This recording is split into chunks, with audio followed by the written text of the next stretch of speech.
Você ouve agora programa Palavra Viva. Abra teu coração e deixe Deus falar com você.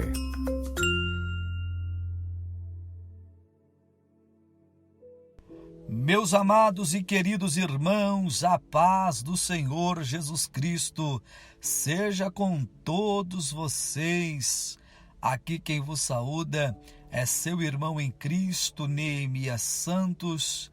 E para mim é uma alegria muito grande, uma satisfação maravilhosa poder estar congregado aqui com vocês e de alguma forma poder também ser instrumento na mão de Deus para a edificação do corpo de Cristo, que é a igreja do Senhor, contribuindo com o reino de Deus e levando a palavra do Senhor Jesus ao coração de cada um de vocês. Que Deus em Cristo vos abençoe, que Deus abençoe a sua casa, que Deus abençoe a sua família, que Deus abençoe o teu ministério, que Deus abençoe a sua saúde, com paz, com prosperidade, para o louvor da sua glória. Eu quero convidá-los para nós juntos inclinarmos, o nosso coração para a poderosa palavra de Deus. Esta palavra tão maravilhosa. O Evangelho do Senhor Jesus Cristo, segundo o registro de Marcos. Evangelho do Senhor Jesus Cristo, segundo o registro de Marcos. Capítulo é o capítulo 1 e os versos ou versículos 14 até o 20. Marcos capítulo 1, versículos 14 a 20. Assim nos diz a santa palavra de Deus. E depois que João foi entregue à prisão, veio Jesus para a Galileia, pregando o evangelho do reino de Deus e dizendo: o tempo está cumprido e o reino de Deus está próximo. Arrependei-vos e crede no Evangelho. E andando junto ao mar da Galileia, viu Simão e André, seu irmão, que lançavam a rede ao mar, pois eram pescadores. E Jesus lhe disse: vinde após mim, e eu farei que sejais pescadores de homens. E deixando logo as suas redes, o seguiram. E passando dali um pouco mais adiante, viu Tiago, filho de Zebedeu, e João, seu irmão, que estavam no barco consertando as redes. E logo os chamou, e eles, deixando o seu pai Zebedeu no barco com os empregados, foram após ele. Oh glória, bendito seja o nome do Senhor. Meus amados, estes versículos que acabei de ler e os meus irmãos acabaram de acompanhar pelas suas Bíblias ou ouvi-las por meio desta exposição, está tratando do momento em que o Senhor Jesus Cristo ele deu de fato início ao seu ministério. O ministério do Senhor Jesus Cristo foi um ministério curto, foi um ministério de curto tempo, se levarmos em consideração que foram 3 anos a 3 anos e 6 meses apenas o seu ministério. Assim que o Senhor Jesus foi batizado nas águas do Rio Jordão por João o Batista, e depois ter passado pelo processo das provações, das tentações, pelo maligno ali no deserto, e tê-lo vencido através e por meio da Santíssima Palavra de Deus, o Senhor Jesus vai então principiar a sua jornada ministerial. É interessante ressaltarmos o versículo 14, quando nos informa que Jesus deu início ao seu ministério somente quando soube que João o Batista estava preso.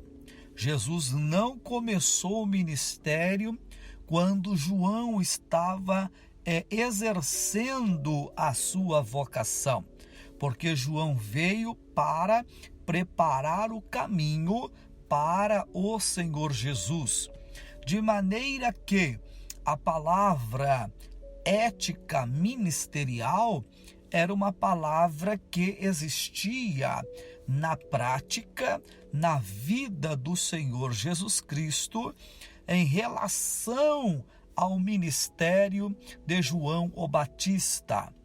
E o mesmo nós podemos encontrar também na vida de João o Batista, de acordo com o texto de Mateus capítulo 3, versos 11 a 17, João capítulo 1, verso 15 a 24, quando em ambos os textos João fora questionado por autoridades, do judaísmo, os levitas sacerdotes que foram enviados pelas autoridades judaicas para perguntar a João se ele era o Cristo, se ele era o Messias. E João eticamente respondendo disse: não, eu não sou o Cristo. Então João não se fez valer do sucesso do seu ministério para pegar uma carona no ministério do Senhor Jesus. Pelo contrário, João disse: eu não sou o Cristo, eu não sou Elias, eu não sou o profeta, eu sou a voz do que clama no deserto. João deixou muito bem claro quem ele de fato era.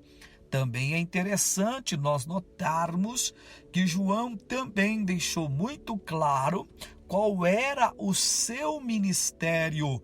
João disse: eu vim para preparar o caminho. Aquele que vem após mim, ele é mais poderoso do que eu.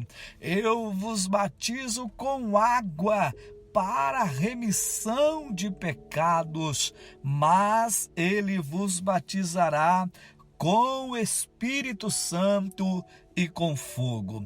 Ou seja, estas palavras deixam muito claras a ética ministerial que houvera entre a pessoa de João o Batista e a pessoa do Senhor Jesus Cristo.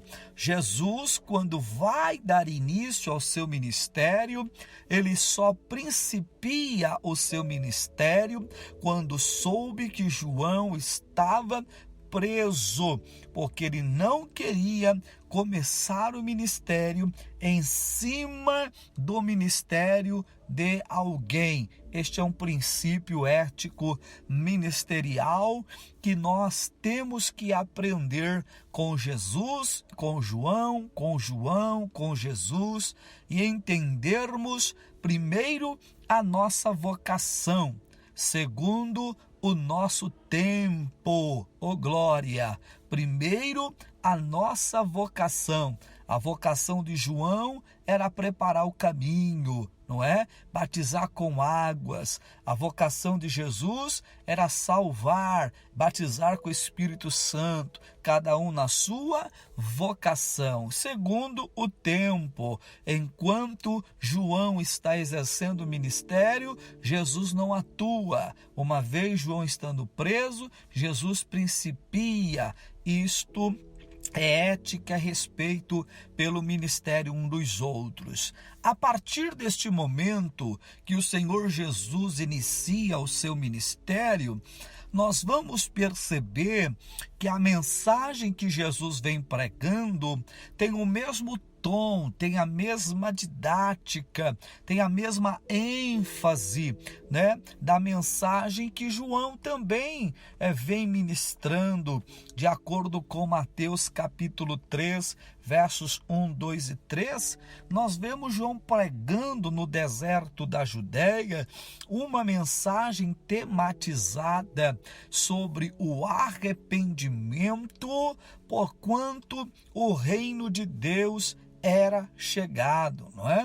Quando inicia o ministério de Cristo, Jesus não trouxe outra mensagem, Jesus não trouxe outro evangelho, outra boas novas, né? Jesus deu continuidade à mesma pregação. Então, no verso de número 14, 15, ele está pregando sobre o arrependimento e a chegada do reino dos céus, mostrando que tudo está cumprido e o reino do céu, o reino de Deus está próximo, e ele conclama ao arrependimento e a crer no evangelho. E vocês podem perceber que a igreja primitiva não fugiu da mesma linha de pregação e de ensino, conforme o livro de Atos, capítulo 2, versículo 37 e 38, quando os varões judeus perguntaram a Pedro, aos demais: varões irmãos, que faremos? E Pedro então os conduziu a Cristo, dizendo: arrependei-vos e sede batizados em nome do Senhor Jesus Cristo, para a remissão dos vossos pecados, e recebeis o dom do Espírito Santo. Olha que coisa linda, que coisa tremenda da palavra de Deus. Doravante, depois que Jesus inicia então seu ministério e dando sequência à mesma mensagem que João vinha pregando, Jesus escolheu um ambiente para iniciar o seu trabalho. Jesus escolheu, capítulo 1, verso 16 de Marcos, diz que Jesus escolheu andar, junto ao mar da Galileia. Jesus escolheu andar junto ao mar da Galileia. E uma vez Jesus fazendo isto, Jesus está indo para uma geografia da Galileia, a região marítima da Galileia, aonde ele tinha condições de se locomover para os longínquos da terra, via a naus ou as margens da Galileia, pela geografia, pelo solo, ele poderia percorrer vários lugares anunciando a palavra de Deus. Ao se aproximar então junto ao mar da Galileia, a primeira coisa que quero ressaltar com vocês no versículo 16 é que Jesus viu Simão e André, seu irmão. Se tem uma coisa que eu observo nesse texto, é a maneira como Marcos deixou claro no seu registro, na biografia de Jesus, que Jesus, antes de chamar a Simão Pedro e André, seu irmão, Jesus primeiro os viu. Está escrito: viu Simão e André, seu irmão. Quando eu leio Marcos capítulo 1, versículo 19, a história se repete na chamada de Tiago e de João. E passando dali um pouco mais adiante, viu. Ele viu quem? O Tiago, filho de Zebedeu, e João, seu irmão. Então, a primeira coisa que eu quero deixar aqui pontuado nesse texto é que quando Jesus vai chamar alguém, a primeira coisa que Jesus utiliza como critério é a observação. Jesus primeiro vê e só depois Jesus vai chamar. Primeiro o Senhor Jesus vê, contempla, depois ele chama. Porque o critério da chamada é justamente a observação. Por que não chamar diretamente e sim observar primeiro? Porque o que Jesus está observando é de suma importância para aqueles que vão escolher os colegas de trabalho ou aqueles que vão exercer algum trabalho ministerial. Como, por exemplo, a gente não consagra ou separa ou apresenta alguém ao ministério sem que primeiro o observamos. É muito importante observar, em primeiro lugar, a vida daquele ou daquela que temos o desejo e a direção de Deus para levá-lo ao ministério ou consagrá-lo ao ministério ou até mesmo entregar em suas mãos uma responsabilidade na obra de Deus, por mais simples que ela seja. O primeiro critério é o critério da observação. Esta pessoa já está fazendo alguma coisa? Porque é importante a gente notar isso. Jesus não chama pessoas ociosas. Jesus não chama pessoas desocupadas. Jesus não chama pessoas que já não estejam envolvido com alguma tarefa, com alguma coisa. Observe que todas as pessoas que Jesus chamou estavam fazendo alguma coisa, não é? Se você olhar para Davi, você vai perceber que Davi já estava ocupado, cuidando das poucas ovelhas do seu pai Jessé. Se você olhar para Amós, no capítulo 7, verso 14 e 15 da sua profecia, ele mesmo vai dizer: eu não era profeta e nem filho de profeta. Eu era um plantador, um cultivador de sicômoro, mas Deus me chamou.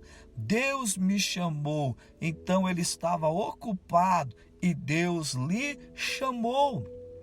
Lá no livro, no Evangelho de Jesus, segundo o registro de Mateus, à altura do seu capítulo de número 10, versículo 9, nós vamos também ver o chamado de Mateus. E ele estava ocupado, ele era um cobrador de impostos, mas estava ocupado. Ou seja, estava fazendo alguma coisa. A vocação de Eliseu, em 1 Reis 19, versículo 19 a 21, também nos apresenta alguém que estava ocupado. Então, antes dele chamar, ele observa. Observa o que? A ocupação. Então, este é o primeiro ponto que eu quero deixar aqui registrado com cada um de vocês.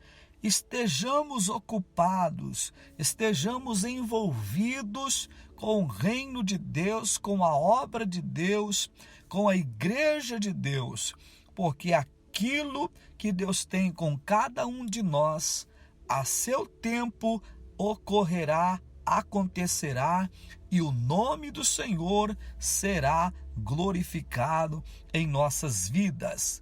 A partir deste princípio da observação, aí, observando um pouco mais, diz que ele viu Simão e André, seu irmão, e vejam o que eles estavam fazendo. Eles estavam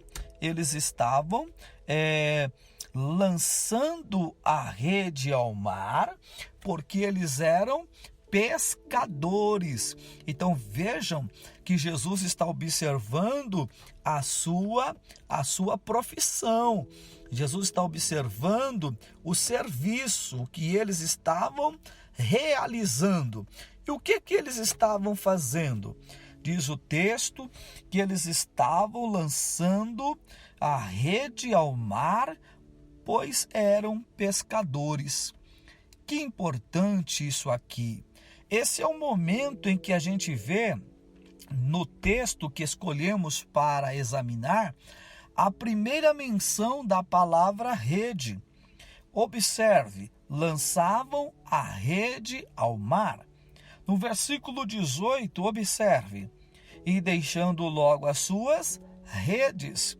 No versículo 19, encerra dizendo, consertando as redes. Então vamos fazer uma junção do verso 16, 18 e 19. No 16 lançavam a rede, no 18 deixaram a rede, no 19 consertaram a rede. Eu penso que esses são os 3 tempos também que nós enfrentamos, que nós vivenciamos, que nós temos como experiências na vida cristã, na presença de Deus. O tempo de lançar a rede, o tempo de deixar a rede e o tempo de consertar a rede. Esses 3 tempos me ensinam muita coisa, como por exemplo, o tempo de lançar a rede. Então vou repetir os 3 tempos. O tempo de lançar a rede, o tempo de deixar a rede, o tempo de consertar a rede. E eu penso que nós passamos por esses 3 tempos. Qual é o tempo de lançar a rede? O tempo de lançar a rede me arremete, me lança, me projeta para o tempo do início do meu trabalho, no início da minha vocação, o início da minha chamada. Você lembra como foi o início do seu trabalho, da sua vocação, da sua chamada, do seu bom envolvimento com a obra de Deus, com o reino de Deus? Você lembra como tudo começou? E lembrando de como tudo começou, lembra-te também do seu entusiasmo, lembra-te também da sua fé, lembra-te também do seu fervor, lembra-te também da sua vida espiritual, lembra-te também da sua vida de oração, lembra-te também da sua vida de intimidade com Deus, lembra-te também da sua vida de consagração, lembra-te também da sua vida de entrega aos cuidados do Senhor Jesus. Você se lembra da maneira como você de fato assumiu um compromisso com o reino de Deus, com a igreja de Deus, com a obra de Deus? Lembra das suas promessas, lembra daquilo que você disse a Deus em oração, quando disse, se o Senhor fizer isso, eu faço aquilo, se o Senhor me der isso, eu darei aquilo, se o Senhor me revestir disso, eu vou produzir tal coisa. E a questão toda é como que você está hoje, não é? Porque no início tudo é interessante, no início tudo é céu, no início tudo é glória, no início tudo é unção, no início tudo é poder, no início tudo é virtude, no início tudo é a mais pura revelação. É interessante ser vaso, é uma alegria ser profeta, não é uma coisa até mesmo de um marketing pessoal, ser dos mantos, né? Ser cheio, ser uma vitrine, ser pessoas visadas. Mas o tempo vai passando e a gente sai do versículo 16 e cai no versículo de número 18, e de repente nós estamos deixando logo as redes para seguir. Aqui eu tenho o ponto positivo e o ponto negativo. O texto correto, na sua interpretação correta, fazendo a hermenêutica correta, a exegese correta do texto, o versículo 18 diz, e deixando logo as suas redes, seguiram. Está certo, eles renunciaram para seguir a Cristo. Está correto o texto, está perfeito o texto. Então esta é a interpretação correta. Mas eu vou forçar o texto a dizer aquilo que o texto não está dizendo. Mas eu posso fazer isso? Sim.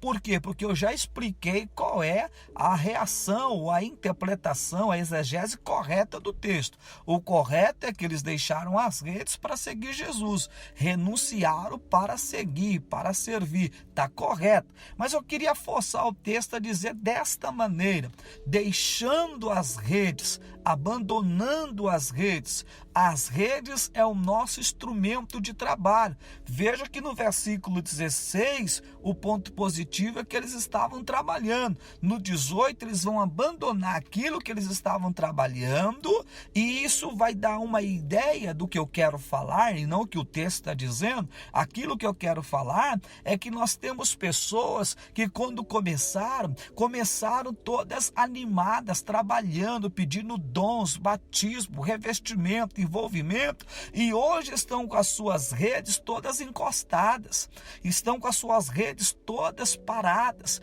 ninguém quer fazer mais nada. Só que aí surge um problema, meus irmãos, porque aquele que nos encheu, aquele que nos revestiu, aquele que nos chamou, aquele que nos capacitou, aquele que nos deu os dons, ele dá e não toma, ele dá e não tira. É só você observar, parafraseando a carta aos Romanos, capítulo 11, verso 29, está escrito que os dons e a vocação de Deus são sem arrependimentos, são irrevogáveis. Quer dizer, ele dá e não toma, ele dá e não tira. Se Deus lhe deu algum dom, alguma capacidade, ele não vai tomar, ele não vai tirar. Das duas, uma: ou você trabalha, produz e aperfeiçoa o dom e ganha mais, ou você deixa ele amortecido dentro de você e um dia vai ter que prestar contas a ele no tribunal de Cristo pelas obras que você praticou com esses talentos, esses dons aqui na terra. Se eu fosse você, eu ia atrás desse talento, desse dom, e tratava logo de localizá-lo, reavivá-lo, renová-lo, desenterrá-lo e começar a trabalhar com este dom. Não é hora de encostar, não é hora de parar, não é hora de desistir, não é hora de ficar chorando nos cantos da vida, porque não deu certo aqui, não deu certo ali, não deu certo lá. A vida é assim mesmo, ela é feita de sucessos e fracassos, mas parar nunca, desistir jamais. Nós temos um caminho para trilhar e nós não podemos enterrar os dons e os talentos que Deus, por meio do Espírito Santo, nos facultou. Em nome de Jesus, pegue essa sua rede, não lance ela longe, não lance ela fora, não a abandone à beira do caminho, mas no nome de Jesus, renove-se na presença de Deus, renove-se na presença do Espírito Santo e vá produzir, vai ganhar almas, vai pregar o evangelho do jeitinho que Jesus te escolheu, ser usado da maneira que Jesus quer te usar, nem mais e nem menos, nem competição e nem querendo ser maior ou melhor do que alguém. Deus quer te usar desse jeitinho que você é, da maneira que você é. Ele pode te aperfeiçoar e capacitá-lo para aquilo que ele quiser, capacitá-la para aquilo que ele desejar. Bendito seja o nome do Senhor. E não muito distante da segunda expressão redes, a terceira e última, finalizando este pensamento bíblico, é o versículo de número 19, quando o texto sagrado diz que eles estavam consertando as redes. Oh, glória a Deus! A Bíblia diz que eles lançaram as redes, a Bíblia diz que eles deixaram as redes, a Bíblia diz que eles consertaram as redes.